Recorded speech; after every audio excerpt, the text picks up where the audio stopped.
Reporting on the games you love by people who love to game. The MMO Reporter Network.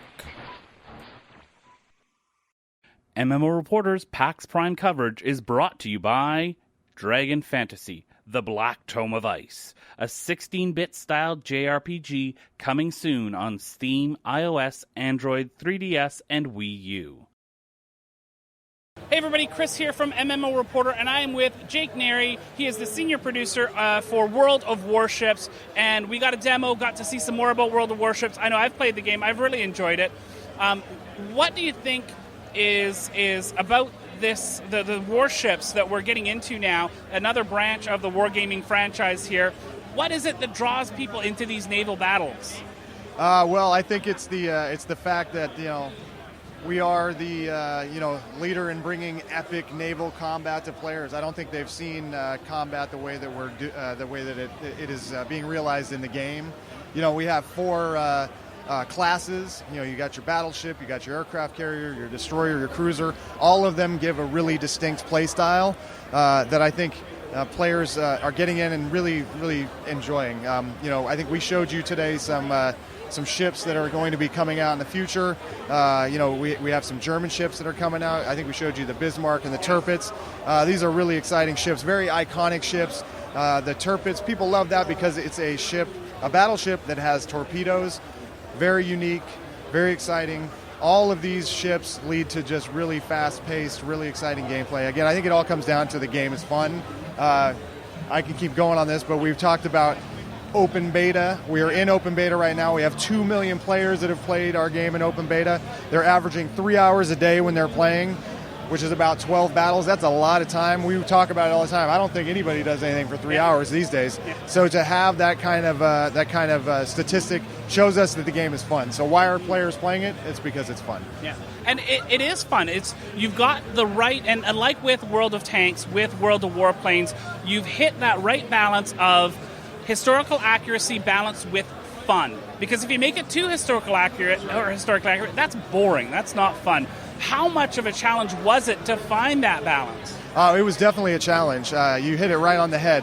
One of the wargaming pillars is historical accuracy.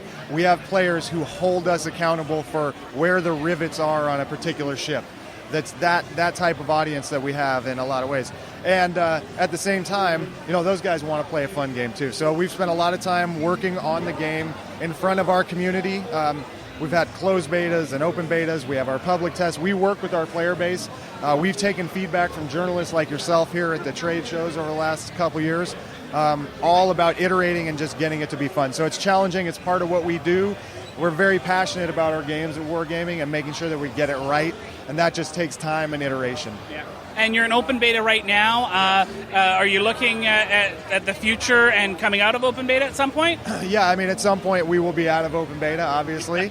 And we have lots of great stuff planned once we release. So for us, getting to launch is one part. It's kind of the start of the journey. World of Tanks just celebrated its 5th anniversary. We've done 60 updates for that game since it's gone live. Yeah. That shows a commitment to continually putting cool stuff in front of our players. We will do the same sort of updating with ships.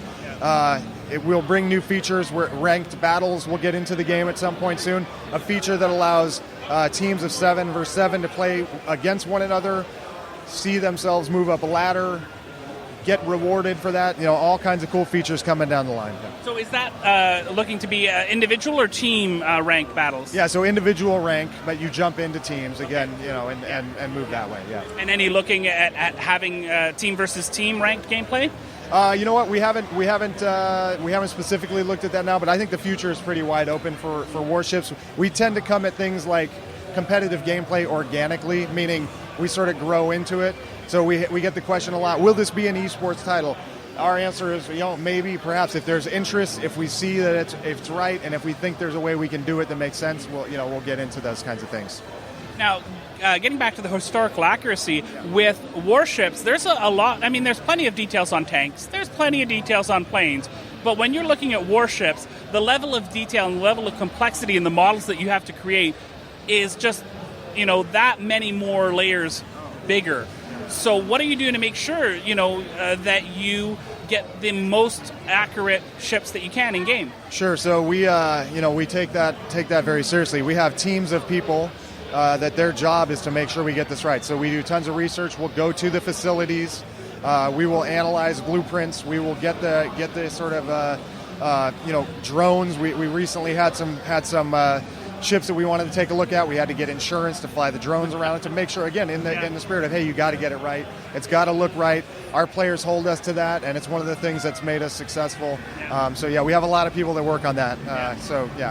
So when I know you're always working on the game, but when you're playing for your personal time and you're playing for not for testing anything specific, what class of ship do you like to play? How do you like to jump into the game? Well, that's tough. This is a true statement. I really enjoy all the classes. I find them all a ton of fun, and it's why I'm not as good as some folks that are very specialized. I will say, though, cruisers are cool to me because I can kind of get in between.